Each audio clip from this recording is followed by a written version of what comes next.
just before we move on, we're just going to do a little bit of introduction. As Deirdre was saying, I'm a senior clinical psychologist working in the Sláintecare migraine program. I also work on the live kidney donor program as well. So I assess people who want to donate a kidney from a psychological perspective. But I'm qualified 11 years this October, and I've worked mostly in adult mental health, and working also in hospitals with people who have chronic medical illnesses. So I've worked with people with MS, epilepsy. I've also worked with people who have chronic mental health difficulties as well. So I've worked with people who have social anxiety disorder, and I also have an interest in working with people who have functional neurological disorders. But the common thread throughout my career thus far, when working with people from those groups, is that CFT is a really good model transdiagnostically. And hopefully for the reasons that you'll see today, we're going to hopefully have a golden thread to our argument through the different parts of CFT and how we feel that they're really, really helpful for people with a migraine. Okay, so we also run an 8-week CFT psychotherapy group, okay, online in conjunction with the MAI, and we just finished our second program last week, and the first iteration of it we delivered 6 weeks online, 2 hours a week for 6 weeks, and the feedback was we'd wish it was longer, so we took that on board, and the second iteration of the group that we just finished was an 8-week group. So I think that's a pretty good endorsement of what we're doing, and hopefully it will continue to be helpful for people. Okay, so that's me. I'm just going to hand over to Letícia. She's going to talk a little bit about her background as well. Yeah, I'm Letícia, and like was said, I'm an assistant psychologist and research assistant. I mostly work in neuropsychology, so I worked with MS, so multiple sclerosis and motor neuron disease. I've also worked with functional neurological disorders and epilepsy. And I've recently joined the migraine team, so I just joined for the second group. And yeah, I always thought that CFT was extremely interesting as an approach. And I'm very thankful to have the opportunity to join the group and join this talk today. Thanks, Letícia. So just a couple of points before we start again. The information that we're presenting here today, we're going to send out a handout, okay? So don't worry about taking notes and things like that, right? This is going to be recorded as well, as far as I understand, so you can look back on it in future. But the handout will also have links to online free resources that are really, really good in terms of helping you get a deeper understanding of what is involved in compassion-focused therapy. The Compassionate Mind Foundation, they're fantastic. They have some really, really good resources online as well. So we put all that in the handout that will be sent, that will be put up on the MAI website, or will be available through the MAI very soon after we finish the talk today. Is that okay? And as just one last thing before we go on, as Deirdre was saying, this isn't a therapy session. It isn't an intervention. It isn't training either. This isn't there is no sort of qualification at the end of today's webinar, but it is hopefully a good introduction to core concepts. We're not going to cover all of what is involved in compassion-focused therapy, but we've tried to cherry pick what we feel would be most useful today to take away and use in your life on a day-to-day basis and get yourself thinking about compassion-focused therapy. We'll talk, and Letícia is going to talk in a little bit more detail about our group program as well, that we're hoping to run again in September, and we will be starting the recruitment process for that in the next week or two as well. Okay, so as we said today is an introduction to compassion-focused therapy for chronic migraineurs. Okay, so basically the talk will have 4 main pieces to it. So it will be the role of psychology in migraine management, what is compassion-focused therapy, compassion-focused therapy for migraines and our program specifically, and then hopefully we'll have a Q&A session at the end. I'll try to give that as much time as I can, but we might be a bit stretched for time on that, but we'll do our best. I almost feel silly putting this up here. It's preaching to the converted, as it were. But I mean, I wouldn't be doing a presentation correctly if I didn't have some information about what are migraines. But I'm sure I'm joined here today online by experts by experience. And it's an interesting point, actually, to think about experts by experience, because one of the first things we do in session 1 of our groups is we go around, and our group is a closed group. So there's 10 people in the group. So The first thing is to get to know people, to know each other, and to break the ice a little bit. We ask people, how long have you had migraine? Okay, so on average, it's 10 years, okay? But some people have had it for 20, 25 years. And we do this very simple thing, add up all the years. And there's usually about 2 centuries worth of experience and knowledge in that room. So we always say that our groups are led by the experts by experience, which are you. So that's, I would put all of you who have migraine and who are attending here today in that group. So this information is probably very, very basic, but I think it's important to review it for you guys as well. Migraine is the most common neurological condition in the world, one of the leading causes of disability, 3 times more prevalent in women than men, and it's a very complex individual condition. So I often use the idea of, your experience of migraine is like your fingerprint, okay? Every fingerprint is unique to each human, okay? But they have core features that make up a fingerprint. It's the concentric circles and it's skin, and it's on the tops of your fingers and things, but it is very, very individual to each person. So migraines like that, there's in another area, you might say, if you've met one person with migraine, you've met one person with migraine, because it can be so unique to each person, okay? And people's migraine experience can be influenced by an interplay of very different complex factors. I mean, we're breaking it down to 4 here, where each of those are massive in themselves. So the biological components of it, environmental components, whether, you're working in noisy environments, is it the daytime, is it winter, is it summer, when do you get them?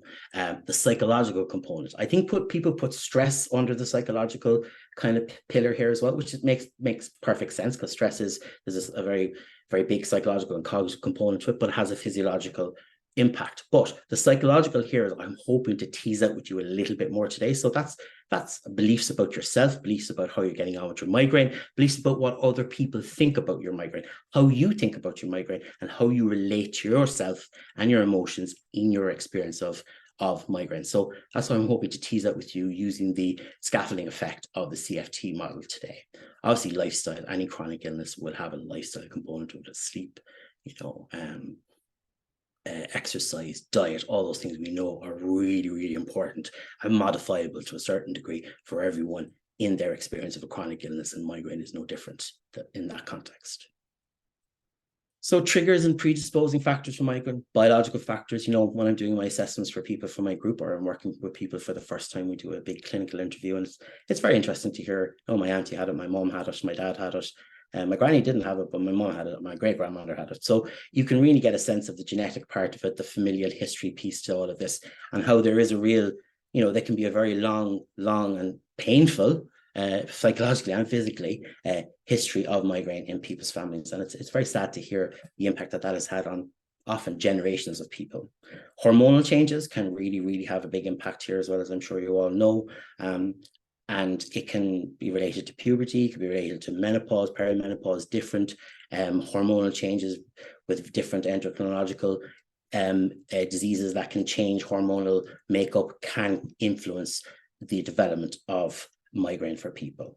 Again, I'm always amazed by how in tune with their environment people are who have migraine, because things like temperature changes, the level of light, noise. We're not doing you any favors today with the light behind us, by the way, so I apologize for that, but we're going to do our best later on to minimize that even more as the talk progresses. Again, noise, any sensory environmental experience can, depending again on your independent experience of migraine, influence how it's triggered or you are predisposed to it. Lifestyle factors, I mentioned those earlier. Sleep patterns, we give a big chunk of one of our sessions, which, if you're going to give, anyone who's had to put a group together, it's almost kind of it's like picking your favorite child. Almost sometimes it feels like, what will I leave out, what will I put in? And we put in a very big chunk of one of the 8 sessions for sleep, and it is absolutely fascinating. People's experience of sleep and migraine is so interesting, and the impact that it can have, and the circular relationship between poor sleep and development of migraine, or increase of migraine frequency or intensity, and vice versa, that then having a knock-on effect of having that really, really difficult pattern where the sleep then is impacted by the level of pain and frequency of incidences of migraine that you have. Again, lifestyle factors, physical activity can really help, but again, that's very difficult if the intensity of your migraine is through the roof, and it's very hard for you to get that exercise that you need, but it does help. Diet, we could talk all day about diet and migraine, but again, it would be, as you all know very, very well, it is another lifestyle factor that can really have an impact on your experience of migraine. Psychological factors, this is more my end of the scale. So obviously, stress and anxiety, they can lead to physiological changes in your brain and your body. And the interplay between the two of those can trigger or exacerbate the symptoms of migraine. I think that makes sense. I mean, stress and anxiety makes, a bit of stress is really important because it helps to prime you and it helps to get you into a frame of mind that keeps you out of danger or helps you to focus on something when you really, really need to. That's great. But like anything, any kind of psychological factor, anything that is over-egged or something that becomes used too frequently as a way of motivating yourself or as something that's a consequence of something you're doing, that's when stress becomes problematic. And that's, as we all know, things like epilepsy, irritable bowel syndrome, other gastro problems, all these different chronic diseases we know are impacted by stress and anxiety, because they can lead to physiological changes in your body. And as we all know, migraine happens in our body. So it's all part of that system. And that can really, really upset the apple cart when you are stressed and your migraine starts to be impacted by it. Your mood as well, chronic pain. Again, there's a kind of a circular relationship here. Chronic pain can contribute to the development of depressive symptoms, which in turn can worsen the experience of pain, which then can go on to worsen the mood. Okay, so, it's having migraine, and this is I think one of the main advantages of having a group psychotherapy intervention for people with migraine, because I think we were just talking about it before we came on the talk here today as well. We're just talking about how isolating having a migraine can be, or living with migraine every day. I mean, if you're having very frequent migraines and it takes you just, for example, 5 or 6 hours to get over them, and you need to go into bed into a darkened room, that's a huge amount of time on your own. Never mind to say your lack of access to different social networks that are really important to you, whether it's your work, your family, your social situation, your social network of friends and colleagues. That's just that. Even if you think about the actual amount of time that you are on your own with your migraine and in pain, it is really, really tricky. And that's a lot of that can obviously then over time morph into something like a depressive episode. So, we have this horrible word for these kind of things that can happen in tandem with your migraine, and we call them comorbidities, and mood difficulties and depression are one of those. Okay. Also, maladaptive behavioral and thought patterns, certain behaviors and beliefs can influence the frequency and severity of migraines. I'm going to go into this a little bit more later on when we kind of dig into CFT a little bit more. But I don't think I don't think I'm out of order here by saying, people with migraine are really hard on themselves. They give out to themselves an awful lot. And the amount of pressure they put themselves under to do things that they think they should be doing is phenomenal. And I think if we do nothing else in our group, or the interventions that I do with people on a one-to-one through the CFT model, if I can reduce that at all, you've got that bit of wiggle room. You can actually improve people's thought patterns and how they relate to themselves as well, most importantly. But even if you think about that, how you give out yourself, and I'm sure a lot of people do who have migraine, it is quite phenomenal. And I often ask the question in our group, would you talk to someone else like that? You probably wouldn't. You wouldn't get away with it. But you will do it wholesale with yourself, and cumulatively that has effect on your self-esteem, your self-confidence, and your mood as well. But we'll tease that out a little bit more later. I'm just introducing here at the moment. So the psychology of migraine. I think people are often amazed by the amount of medical teams that have a psychologist on them, because you think, what's the connection? Like cardiologists will have, we have 2 psychologists here for cardio rehab, because we know that stress and trying to manage a chronic illness, maybe it's chronic heart disease or something like that, it takes a lot of time and effort and focus, and people need support to do that from a psychological perspective as well. So I think as well, what we know is that people's perception of pain and how they're coping is a really, really important relationship that psychologists can help people with. Like how you perceive and interpret pain can really, really have a big impact on how you can affect your pain experience. Okay, so we often say to people when they start the group, or when I do one-to-ones, I will not reduce the amount of physical pain that you have from your migraine by 1 iota through the work that I do. But what I will do is work on the things psychologically and emotionally around that we know can contribute to making your experience of that physical pain through migraine more difficult. So we have that, I often talk about that wiggle room or loosening around these different factors that we know are contributing to you having a worse experience of your migraine. Okay, so things like your unhelpful thinking styles, such as catastrophizing about things, how you're getting on with your migraine, or even your performance on a day-to-day basis. I didn't get enough done today. I didn't get up enough today. I didn't take my medication on time, can amplify that sensation of pain. Okay, because we're going to talk about this later as well. But we talk about your awareness of something being like a spotlight. So when you put your brain's awareness on something, which is really, really powerful, it expands it. It can expand good things. So if you have something positive you want to think about or notice in yourself, it makes that bigger, which is fantastic. It can also make pain bigger as well. And it can also make parts of yourself that you aren't, you're very hard on yourself on, you're very critical about. When you focus on that too much, it expands those as well. So through CFT, we teach some techniques that can help you shift your awareness to the more kind of connected, soothing parts of your psychology to help yourself. Emotional responses, obviously emotions and feelings such as fear, frustration, and helplessness can increase the perceived intensity of pain. There's nothing here that I'm saying that I'm sure you all know intimately, and this can contribute to the chronicity of your migraines. Okay, so if you're feeling very high levels of stress, very high levels of disappointment with yourself, very high levels of isolation or loneliness or fear, it's going to make that, add that into the mix of the actual pain that you're experiencing as part of your migraine. That is a heady mix, and it's very, very difficult for people. So that's why we feel psychologically we can help people with migraine. There's lots of evidence for that as well. Again, stress triggers physiological responses involving the autonomic nervous system. It's that part of your body that looks after things like your heart rate, your reflexes, your blood pressure, those kind of things. And it prepares the body to do, we used to have fight or flight.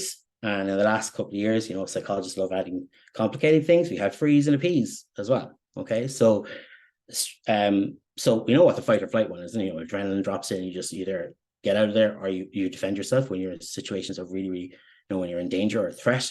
The freeze bit, if you look at a rabbit in the headlights, they'll stop. Or you look at animals that are patterned on their fur and things like that, they'll be able to freeze because they can use their camouflage, get away from a predator. But humans are great at the appease piece. We kind of, people pleasers, or, if someone is very aggressive, or someone who is, not a very nice person towards you or is quite critical of you, you're trying to appease them. And in certain situations, if a person's holding a gun or a knife or is a very aggressive person, appeasement is absolutely fantastic and it works really, really well. But if you're doing it like any other a strategy too much in context that it's not really appropriate for, that's when it's problematic. But I just think it's nice that we've added to, I think someone called it FAF before, but I think it's fight, flight, freeze, or appease. Those are kind of stress and physiological responses to it can manifest themselves in that way. And they're evolutionary, guys. They were built into us hundreds of thousands of years ago, and it helped us, as I often say, get away from the saber-toothed tiger or the hairy mammoth and get us out of there as fast as possible. And they're really, really important. But if you're using that same system when someone says that, oh, you just have a migraine, sure, is that not just a headache? Why don't you take a paracetamol? Okay, that's a fight or flight response for you, because that's a real threat to you, because that someone is really, really, through no fault of their own. They may not know what they're talking about. They may not have very expansive knowledge of migraine, but that's quite threatening. And you're actually using the same system that you're running away from a saber-toothed tiger with. But as you can see, if you're using that lots and lots and lots, that can have a consequent effect on our physiology as well. It can make us very, very tired. There's lots of studies now around, how it can have long-term chronic health problems for us in terms of cardiac problems, diabetes, things like that, sleep problems, and it can have really, really impactful effects on our body and our minds. And cortisol, our old friend, the stress hormone as well, is flying around the place when this happens. Okay. I think I've spoken about this. Lifestyle choices, psychological factors can impact choices such as diet, exercise, and sleep, which in turn affect migraine frequency and severity. We used to talk before about, I used to work on the Weight to Go program, which is a childhood obesity program in Temple Street. They've actually expanded out now. It's a fantastic development in that hospital. It's in Temple Street, and it was a multidisciplinary approach to helping kids who are at an unhealthy weight. And we often talked about, people say, oh, my son comfort eats, or my daughter comfort eats, or the daughter was there. I said, when I'm upset, I eat because it helps me feel calmer. And yeah, you do, because sometimes we call it emotional eating, and if you think about it as well, there's such a psychological component to that, because if you're full, it's very hard to be anxious when you feel full. I mean, the first thing you do, if you're anxious, you might feel nauseous because your body wants to get out that food from your tummy to make you feel, evolutionarily, it's because it makes you lighter so you can run away faster. But that comfort of the sugar or the salt or the carbohydrate, that helps you feel less stressed in that moment. There's a huge psychological component to that as well, because what is accessing parts of your brain that you feel safe with that. In that moment, it's a short-term fix, by the way, but there's such huge kind of psychological factors to lifestyle choices people make. I think we're learning more and more, thankfully, about this now, because I think there was a huge amount of blame put at the feet of people who weren't managing their lifestyle choices as effectively as society perceived. And we're understanding now that lifestyle choices have very complex psychological factors woven into them, much like migraine as well. So there's lots of different reasons why it's not just the pain in your head. It's lots of different reasons why those lifestyle choices are challenging to make when you have migraine, because food, exercise, they mean different things. Sleep is such a contentious issue for people. We noticed that in our last group. It was really interesting that people are sick of being, lectured about how to sleep, what to do. It's just another stick they felt to beat themselves with. So there's huge psychological components to this, and I hope that we if we were doing CFT with people, that we can tease that out with them as well. Avoidance behaviors, we all do it, guys. It's part and parcel of being human. Anxiety about potential migraine attacks can lead to avoidance behaviors. Like and this is why I've underlined this and put it in bold. Avoidance behaviors are very understandable. Why would you not want to avoid a very physically debilitating and painful thing happening to you? Okay, of course, right? That makes perfect sense. But in the long term, that can impact negatively our overall well-being, because maybe we're robbing ourselves of opportunities to learn how to manage things a little bit differently and incrementally and gently and more self-compassionately. But I completely understand why people use avoidance behaviors, because we don't do any behavior unless it worked at some stage for us, but it loses, as I always say, a lot of behaviors have their sell-by dates. You can use it for a certain amount of time, and then they start to give you sort of psychological salmonella, right? So we just need to be mindful of that as well, that there's no judgment here, because we all do avoidance behaviors, but we have to understand that there's a consequence to them, because they do rob you of the opportunity to learn new knowledge and skills and how to engage with things that are painful for you. Okay, not easy, by the way. So psychological approaches, our old friend CBT. I mean, would I be a psychologist if I didn't mention it in some shape or form? It's not the magic bullet either, by the way. And thankfully, we're understand a bit more as well. We need something. It's a fantastic foundational approach, and it is so helpful for so many different types of disorders.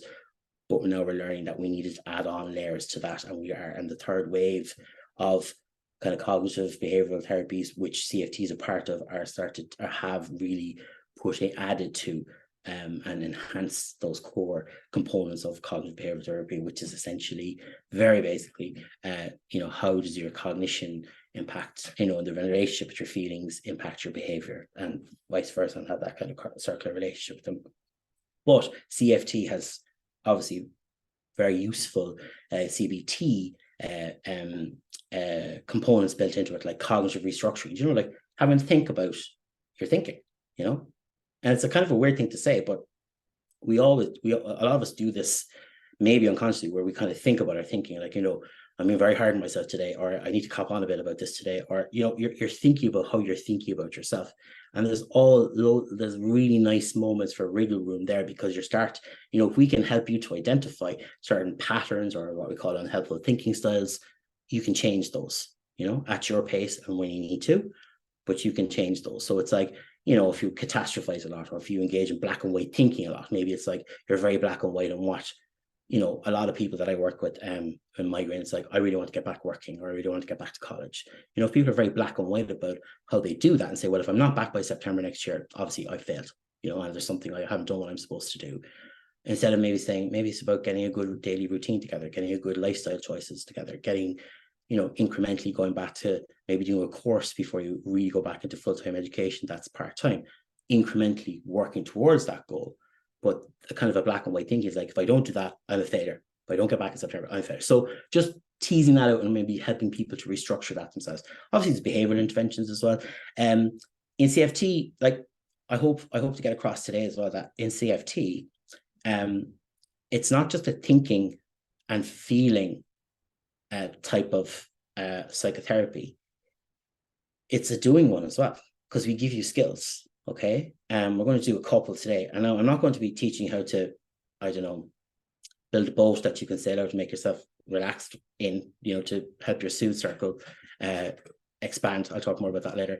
But what I'm saying is there's things like, we have a thing called a soothing kit bag. So it's full of things that you choose that represent the 5 different senses, and that you can engage with, get the part of your brain that we know will help you soothe those more painful emotions that you're experiencing, that are threat-based, and things like stress or anger, or, you know, all those different emotions, and help you to. So it's actually some tools there that you can use, physically hold them as well. And it's also breathing techniques and imagery techniques and things like that. But it's not just awareness building, which is really important, but we add to that, we say it's a doing therapy as well. So that's why I'd hope if anyone engages in this therapy, that it's a really, really pragmatic type of therapy. I think it's really helpful and useful that way too. By the way, no model answers every question that you need. Okay, I just want to put that out there as well, because like you see a little bit of a CFT zealot sometimes, but there's no perfect model. But I think this one for migraine is quite bespoke and really helpful. Okay, so CFT also uses things like, are some psychological approaches that have been helpful as well for people with chronic illnesses, mindfulness and relaxation techniques, like just essentially focusing on the present and accepting bodily sensations and thoughts without judgment. That's all it is. It's quite tricky, I can understand that too, right? But it is really helpful, and it's like any skill, you can develop it over time, and you're really never good at it the first 10 times you do it, right?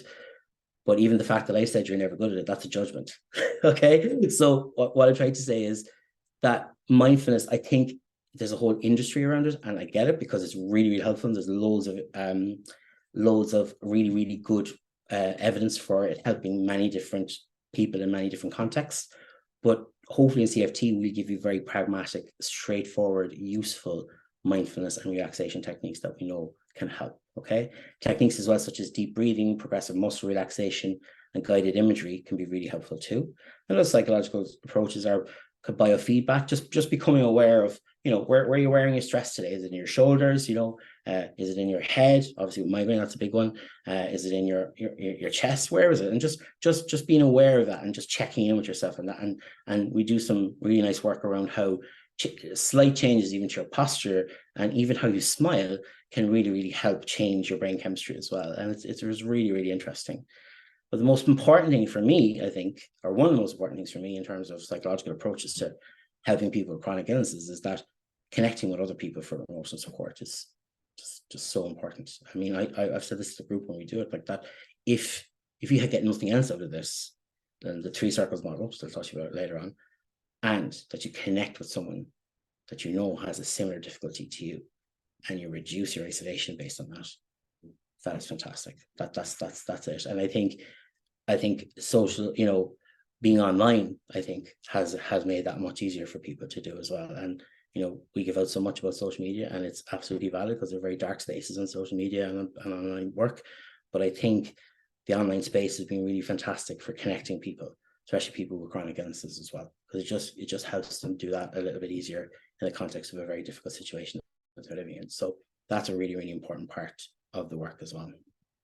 Then compassionate focused therapy, it's integrative. It combines elements of CBT, as we just said, mindfulness, and other therapeutic techniques to help individuals cultivate self-compassion and improve emotion regulation. We're not about emotion termination. Every single emotion that you experience is essential. Okay, pain is essential, fear is essential. They're protective. They teach you something. But when they are happening chronically and just using in context that they're maybe not appropriate for, that's when when the regulation of them becomes a challenge, and that's when it can be problematic for you. But CFT is beneficial specifically in terms of how we engage with ourselves and others, okay? Our general physical and mental health, it engages with that too. It helps to reduce your stress, and it helps you develop emotion regulation techniques. So helping you build your awareness, of what kind of emotions are happening for me, because as you know, emotions don't happen in a vacuum. You know, they happen often in parallel. You can be a bit sad and a bit happy too at the same time, or you can be really, really joyful or looking forward to something, or really fearful of doing something as well. So it's about even being aware of that dynamic can be really, really helpful, because I think sometimes people feel, I must be feeling this right now. You feel what you feel, okay? And learning to regulate yourself in that space is really, really important. And I think there an important word there is developing self-compassionate and respectful way to relate to ourselves. Because I wonder, do people with migraine often afford themselves the respect that is their right and they deserve? Okay.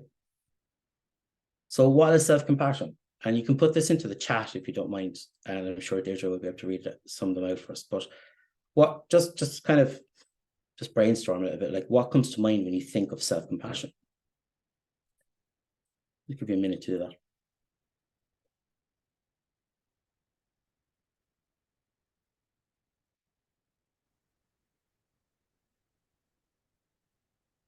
Being kind to yourself. Yeah, hugely. Yeah. Kindness towards self. Yeah. So Yeah. a lot of people. So. Yeah, absolutely. Patience. I love that. Yeah, fab. Minding and being kind to yourself. Beautiful. Yeah. Yeah. Kindness for self, taking it easy on yourself, assessing your needs. I love that one. Assessing needs. That's really important. That's very compassionate. Being as kind to myself as I am to others. Beautiful. And a lot of the work we do is we work on things called the flows of compassion. So the flows are self to other, other to self, and self to self. Okay. And often people with migraine are fantastic with the self to other. You know, they'll horse out compassion to other people, no problem. Other to self, they might be a little bit, you know, a little bit reluctant about that, or very reluctant because may feel they don't deserve it, or they're embarrassed by it and things like that for different reasons. But the self to self flow of compassion isn't fantastic with people with, to say the least, with migraine or chronic illnesses often, which is very, very sad, because often they need that the most. But I love that fact that just being compassionate towards yourself and others, and being mindful of that as well, and being compassionate towards yourself like you would be to another person, just like that, is a fantastic way of kind of relating to yourself. Yeah, sorry. There's another, says treating self-identified shortcomings with gentleness and the kindness you would afford others. Beautiful, because we talk a lot as well about the inner critic, and we get people to describe it. What tone of voice does it have? What would it look like? You know, what size would it be? Who does it remind you of? And we talk about having kind of more try to develop an inner coach, you know, and we try then get people to think about, you know, and sometimes sadly people don't have an awful lot of engagement with people who are mentors or people who were kind to them, and someone mentioned minding them, and just remember, how would they talk to them in this situation that maybe that inner critic is going off in one, you know? So it's changing that dynamic as well, but that's a really good one as well. Yeah. And the last one then, allowing yourself to feel everything, which is not always easy to do. Absolutely. Yeah. Because we constantly use this analogy, and anyone who's worked with me for more than 2 weeks will probably be sick to the teeth of it, but I use it all the time. It's like, you know, as I said before, every emotion has a function and it's necessary, but obviously how that's regulated is a different story, right? But you know, what we do know is that if you push an emotion down, okay, you can, it's like a beach ball, you can push it under the water for X amount of time, but it's going to come back like a beach ball with force, you know, because two things, that pushing against it will dissipate. You won't be able to do that all the time, and it just gets more force the more you push it down. So maybe that kind of acceptance of it, or just noticing it even sometimes, can help you regulate it and be with it and integrate it more effectively. But it's like everything, it's a skill. Okay, I'm gonna crack on because I am aware of time. Okay, so this is what sure, look, if you want anything about self-compassion, you just have to look to the sky and go, what would Mandela say? Right? He's so amazing with this. And he's just such nuggets of wisdom and compassion. And he personified it to me, to be honest with you. But what is self-compassion? According to him, our human compassion binds us, the one to the other, not in pity or not patronizingly, which I think is a massive bugbear, and understandably so for people with migraine, because they don't want compassion that's inauthentic, essentially. Who does? But as human beings, we have learned how to turn our common suffering into hope for the future. Okay, so I think that's an amazing definition of it. And then this is the CFT one. Okay, so it defines it as noticing, engaging in our suffering and that of others, and making a commitment to alleviate and to try and. Can you move this? Because I can't read it. Can I move it over? Will you do it? Because yeah. Noticing, engaging with our suffering and that of others, and a commitment to alleviate and to try and prevent future suffering. You can put it back away now. Both parts here, this is the key thing. Both parts of the definition are equally important. It's essential to notice and engage the suffering, okay? But equally, it is essential to make a commitment to alleviating it, okay? The last sentence there I think is really nice. Compassion is not a passive act. Because I wondered when you were thinking about self-compassion, but the responses belie this, that they didn't give me this impression in the end, which is fantastic. But I think sometimes there's a perception that being self-compassionate is just you're being soft on yourself, you're taking the piss here, you're not putting yourself under enough pressure to get what needs to be done, you're too soft, okay? But being truly self-compassionate is a very engaged thing that you need to do, okay? And it's something, if you're making the commitment to it, and it's something that's done obviously with kindness and understanding, but with courage, okay? And it takes a lot of courage to do this, because if you, for instance, have had migraine for 15, 20 years, it takes a lot of courage to take a crack at making a difference in the amount of self-compassion you show yourself in that experience.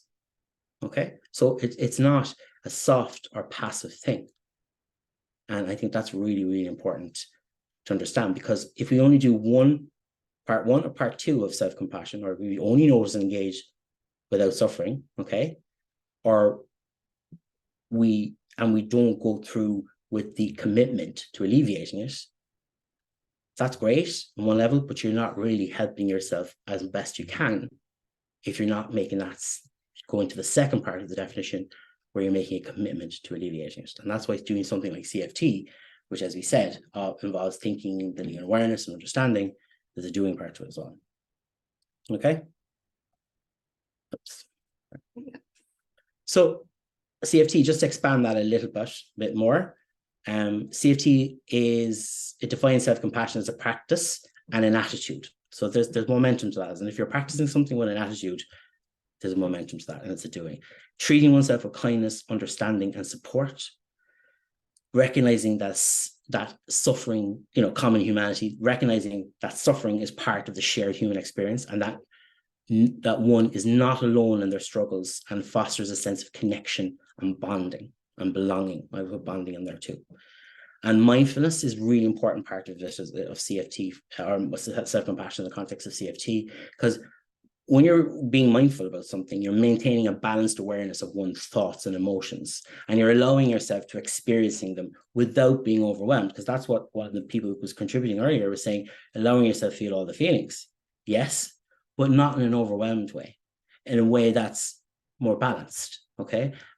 For most of the time. I mean, we're not all balanced all of the time. I don't think that's humanly possible, but more than maybe you are right now. And that mindful approach involves observing negative thoughts and feelings with openness and acceptance, okay? It's a tricky thing to do. Self-compassion, again, it entails deploying courage and strength and developing the courage to face and address personal suffering. And I have no problem using the word suffering when I think about people with migraine, because you do. You do suffer with this thing. You do suffer with migraine, and it is very intense suffering for a lot of people. And it does take a lot of courage to face that, okay? but it includes the strength to acknowledge pain, engage with it constructively, and take compassionate action towards oneself. It involves cultivating an inner sense of strength to support oneself through adversity and to make choices that align with one's well-being and values. Okay, so you're coaching that experience of your pain in a much more compassionate, balanced, gentle, minding way, and it's really, really, really important because you're going through something that is really, really challenging, and if you can't be kind to yourself in that, you know, when can you? And you deserve it. It's your right. Okay, so even helping people understand how they may not be doing that enough, it is in itself really important, and that takes a lot of courage and strength. And that's one thing where I think we're both blown away by the courage and strength in the people that we have worked with who have migraine, because you're very, very brave people and show a lot of strength in the face of something really, really difficult. So I'm constantly blown away by that. So just a couple of things about CFT itself, right? It's based on a really interesting kind of evolutionary kind of theory, right? So we have tricky brains, okay? And what I mean is the human brain is evolved, right? In a very sophisticated way, okay? As one of my friends said, the human brain, I think the dolphin brain is a little bit bigger proportionally or something, but he said, yeah, but the way our brains are built, they'll never get to the moon like we have so far, right? But it's just that we have very sophisticated brains, and they started off being kind of, you know, what we call the old brain, the reptilian brain. The basic survival instincts were built in there. Get food, I'm hungry, reproduce, I need to be warm, I need water, this is my territory, you come over here, I'll bite your head off, assessing threat all the time. So it's very, very in tune with its environment and very almost reflexive, right? Then as we develop more, okay, we kind of developed our mammalian brain. So in that brain, at that time of development, group dynamics started to kind of emerge, like hierarchies, like, oh, he's the chief, or that's the second in command, and I'm just a serf, you know what I mean? Or group living, you know, the family started, or notions of family, which are very different from the nuclear family, obviously, but notions of attachments as well, bonds with people. Play developed around this time as well, because we understood that this is a very, very important way of reinforcing social norms, learning things, skills that they need to do, whether it was hunting, gathering, things like that.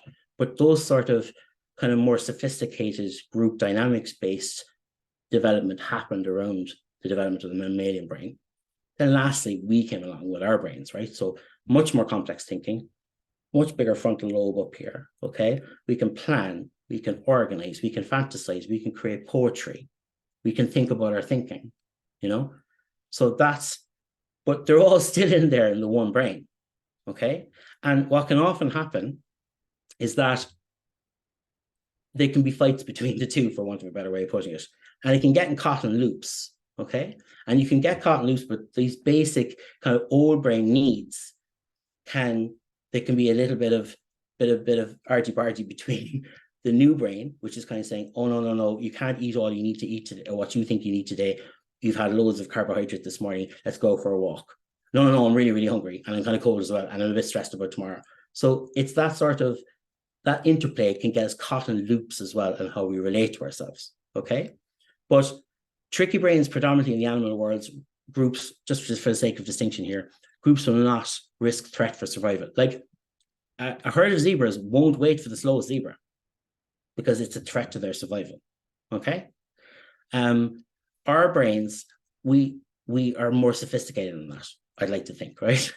And the evidence will suggest the same, thankfully. But we will often say, look, well, that poor zebra, like, let's just try to get him into the group. Let's just have a chat with him and see what's wrong. Is he not, you know, does he feel a bit left out? Is his confidence lower than when he needs to be?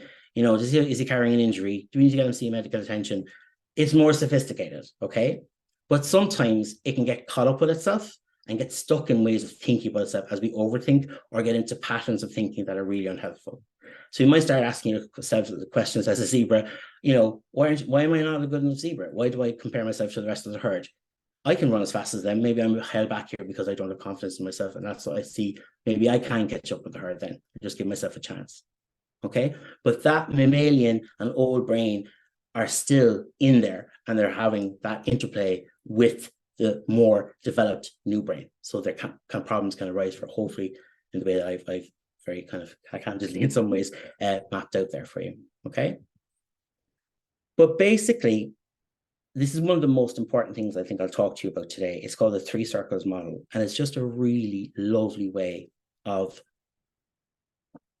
integrating what we know about kind of evolutionary psychology and neuroscience and things like that, and emotions, and how we regulate them, and how they can impact us in a nice model. Again, no one model explains everything, but I think this is a really nice way of trying to learn about emotion regulation and how we understand and live with our emotions.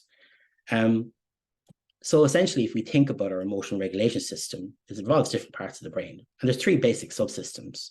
There's the drive system, which is the part that motivates us towards resources, helps us set goals, helps us keep on track, helps us organize things, helps us achieve things in a reasoned and effective fashion.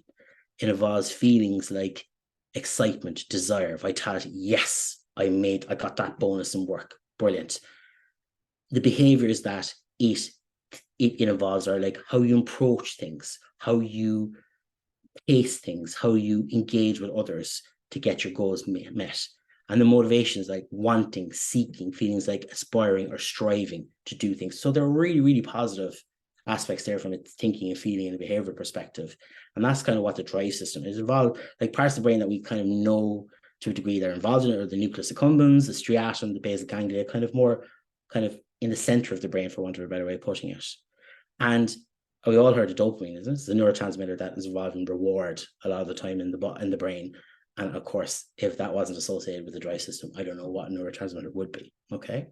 So then if we move to more of the threat system, we all could kind of, this is where the fight, flight, freeze, or appease kind of reactions can come from. And the motivation for this system, or the functions of it, is protection, safety seeking. And I often say it's like, you know, that bus is coming down the road, you're out on the footpath, the driver is hanging out the window going, the brakes are gone, get out of the way, your threat system engages, gets your fight or flight, gets your flight response going, gets the adrenaline into the body, gets the different parts of the body that need to be activated, like your glutes, your heart rate goes up, you perspire more to keep yourself cool, to get you be able to run faster and to get out of the way of that threat, which is fantastic, right? But it can also be associated with feelings like anger, anxiety, disgust, and shame. Because if you think about it, those feelings kind of come in to our minds and our bodies when we are threatened by maybe an engagement with someone, or a family dynamic, or something that happened in work. It's not life-threatening, but the impact of it is threatening for us. And we have an emotional response to that includes anger, anxiety, disgust, and shame. And the behaviors that can associate with the threat system as well, that just, you know, obviously because flight's in there, so aggression can be in there, flight, avoidance. And remember I said before, fight, flight, freeze, or appease. So that submission as well, those behaviors, we can submit sometimes. And it's kind of counterintuitive. It's like, if you're in threat, you think you'd be more aggressive and the momentum will be with you. But often threat can activate a really submissive stance type behavior in people as well. And I think sometimes when people have migraine, the threat can manifest itself like that as well, because maybe they're people pleasers a bit more than they should be, or they don't put their needs ahead of other people because they think their needs are more complex than other people and they don't deserve to impede in other people's lives as much. And sometimes that threat system activation can manifest itself like that in a submissive way. And the next one is the soothe system. So what we often get people to do is look at the 3 systems in proportion to each other, and I'll explain that a little bit more once I explain what the soothe system does. So the purpose there is allow social connections, connectedness, bonding, and management of distress. It's kind of in the prefrontal cortex, just up here. It involves things like opiates and different neurotransmitters like and hormones like oxytocin.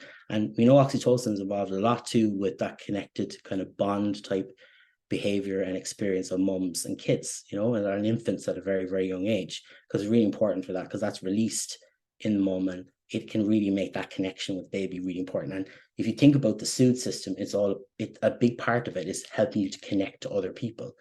And the motivation behind it is kindness, looking for kindness, for being cared, to care for other people and to be kind to other people as well. And the lovely feelings associated with being soothed, contentment, well-being, and the behaviors are giving and receiving affection, bonding, and care.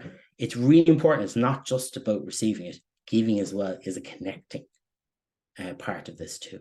Okay. So essentially what we tend to do in our groups is kind of get people to have it's kind of a silly exercise, one of it, but I think it'd be helpful, is kind of say to people, what size are your circles today? How big are they in proportion to each other? And often, invariably, poor old Sood is usually like a pea compared to threat, which is like a golf, was like a bowling ball.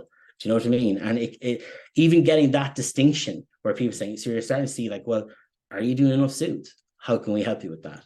And maybe seeing then, looking at mom, is my drive system actually a bit too big as well? Because I'm putting too much pressure on myself because I feel threatened by not being connected or safe. And I put pressure on myself to make those connections with people and maybe compromise myself a little bit because maybe I put my needs very, very much down the list when I'm doing that. And your pro-suit system shrinks like that as well. So even just getting that into your head and seeing where you are and what are your blocks to those different systems being activated, because they all need to be activated in their own context. Okay.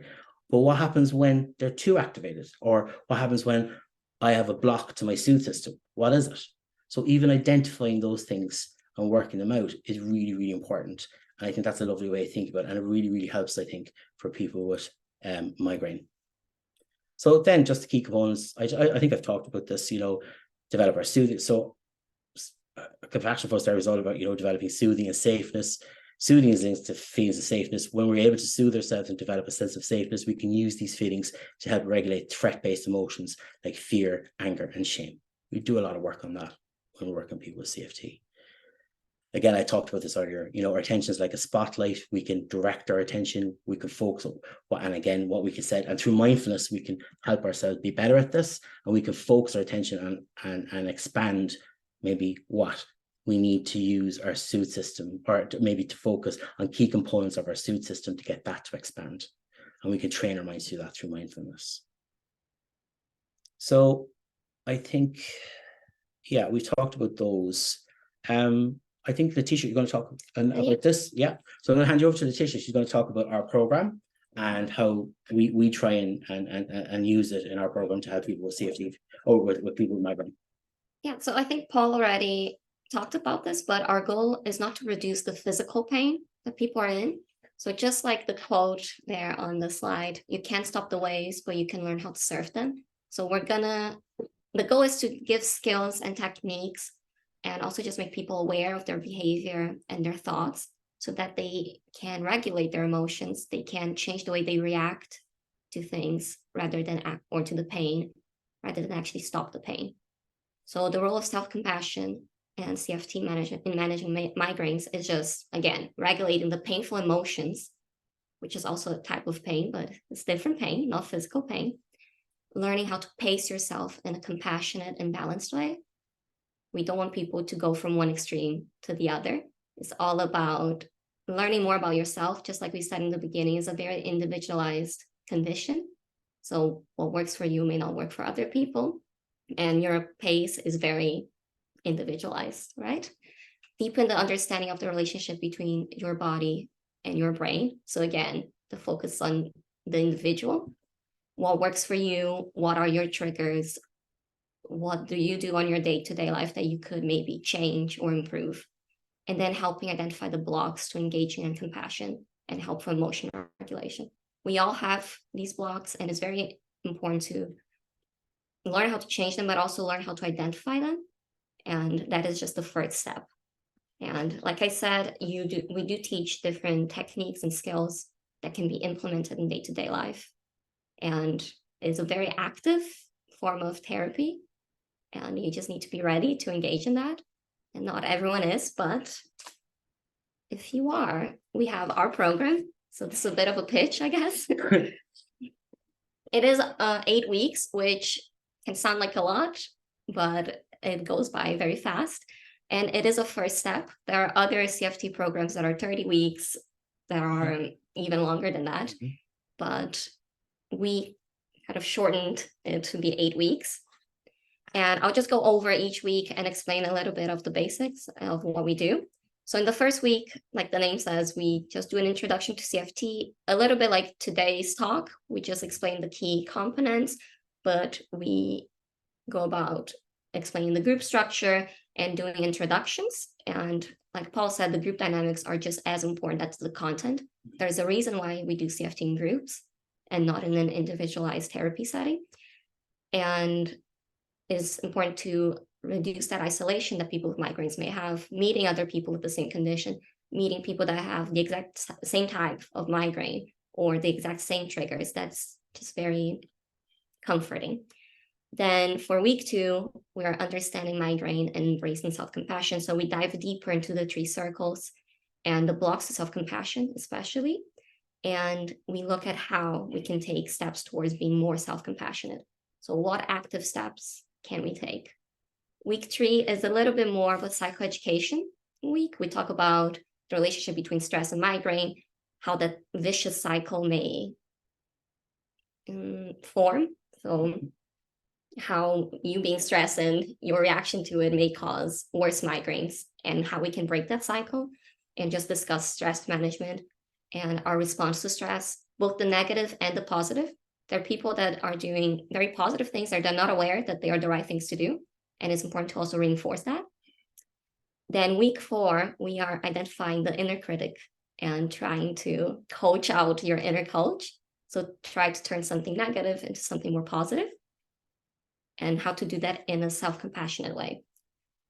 Week 5, we are talking about emotions and just the painful emotions that come up when we think of migraines, and discuss our reaction to it and reflect on how to be self-compassionate when you are experiencing the emotions, how to label them and how to let go, which is also a very important skill to have, and is a difficult skill to develop.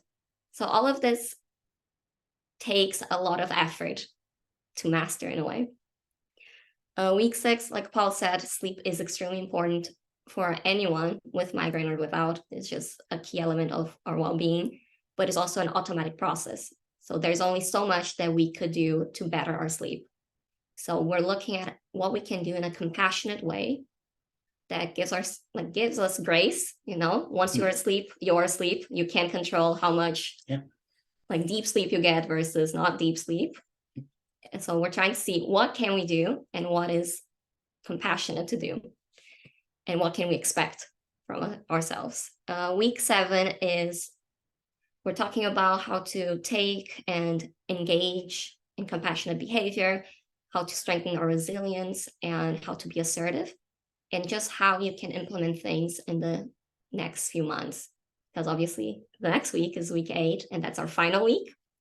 And it's more of a ending of a course type of week. We are talking about what people learned from the group, what they actually implemented, what they plan on implementing on their day-to-day, what skills they gravitated towards versus the ones that they didn't, and why. And then just setting goals for the next few months, because obviously this is just the first step in their CFT journey or migraine management journey, and they have much more to go towards. Mm-hmm.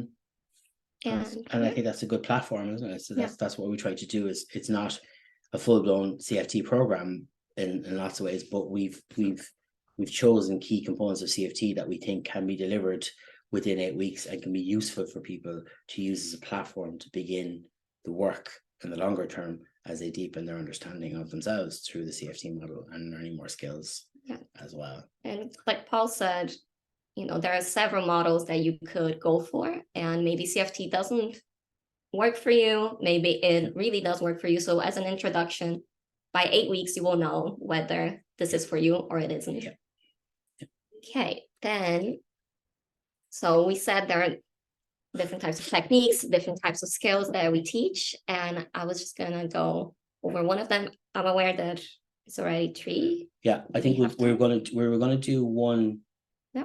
We'll do one exercise. We're going to do 2, but we'll chop to 1 and then leave some time for questions and answers. Is that okay? Yeah.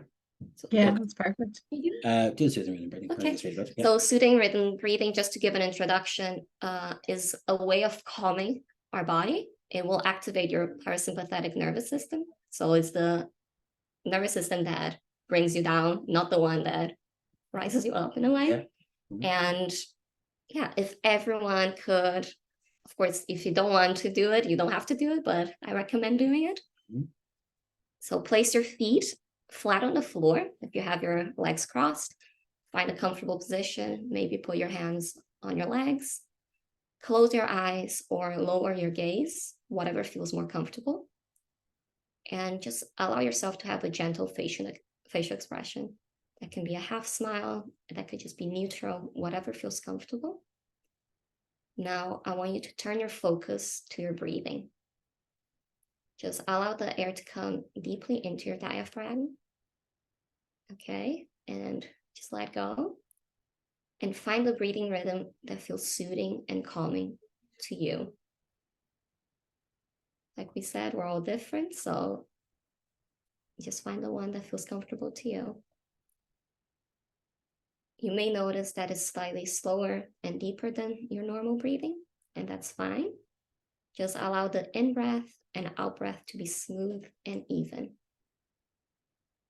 Now, use your attention to explore your breathing. Just notice your breathing in your chest, your nose, and your stomach.